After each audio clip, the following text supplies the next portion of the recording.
As much as I would like to be speaking or possibly gloating with you, Sunil, today about Ireland winning the Grand Slam last weekend, we need to talk about markets. And there is literally so much going on at the moment. It's hard to keep up. The one thing I wanted to focus on today, obviously, is around the banks and what's happening with the banks.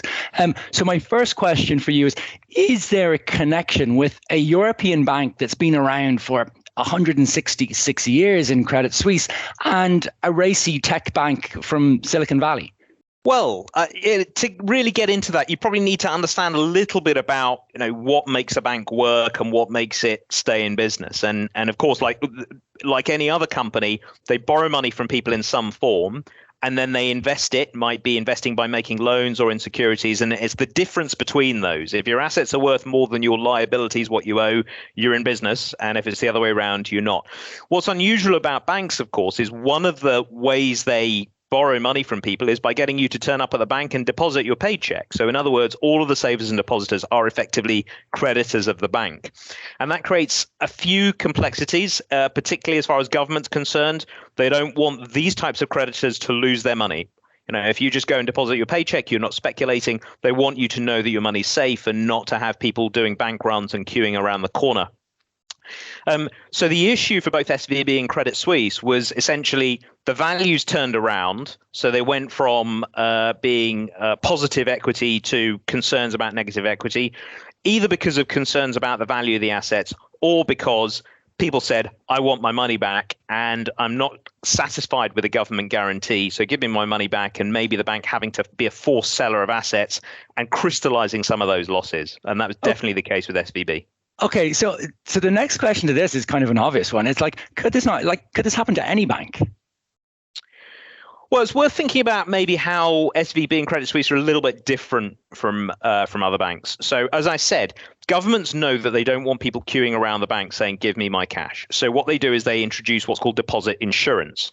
So in the UK, for example, your first £85,000 of savings in a bank are backed by the government. If the bank folds, the government will pay you back. 100,000 euros in Europe, $250,000 in the US. So that's good. And that should mean that if you're worried about the bank's kind of headlines, you shouldn't need to kind of say, right, where's my money? The problem, though, for both SVB and Credit Suisse is they had a very high weighting of super rich savers, whether that be a company with its whole treasury saved there or billionaires. These are people for whom the government guarantee simply isn't big enough. So to give you an idea, I think about 97% of all SVB's deposits were bigger than the insurance from the government. Wow.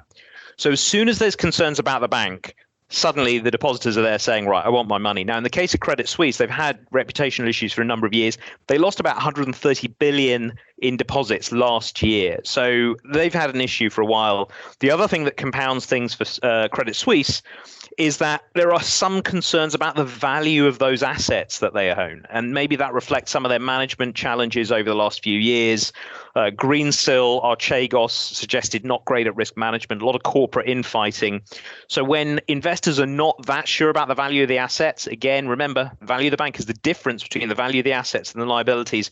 So things can start to get a little bit tight and maybe flip over to the wrong side. SVB, on the other hand, super transparent. Everybody knew where they were invested. But when the billionaires started to say, give me my money back, they were forced to sell some of those securities, particularly government bonds, at quite big losses, bearing in mind what's been happening in the bond markets lately. And again, that balance between your assets and what you owe people started to move in the wrong direction.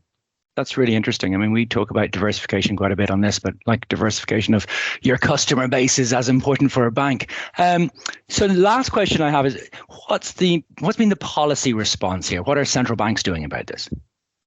Well, it's been a pretty tough balance to strike because on the one hand, they need to maintain financial stability.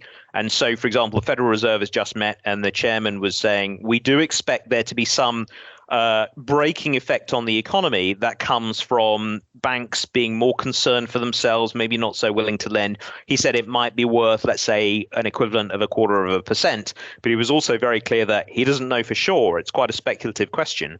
At the same time, they're still fighting inflation. So the UK had inflation that was expectations. It's not coming down that slowly in the US.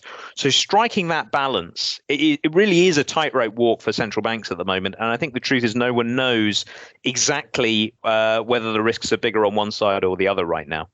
Okay, certainly it is. It is a really difficult balancing act for central banks at the moment. Sunil, thank you so much for this week's Touching on the Banks. It's a story that obviously everybody's very aware of at the moment.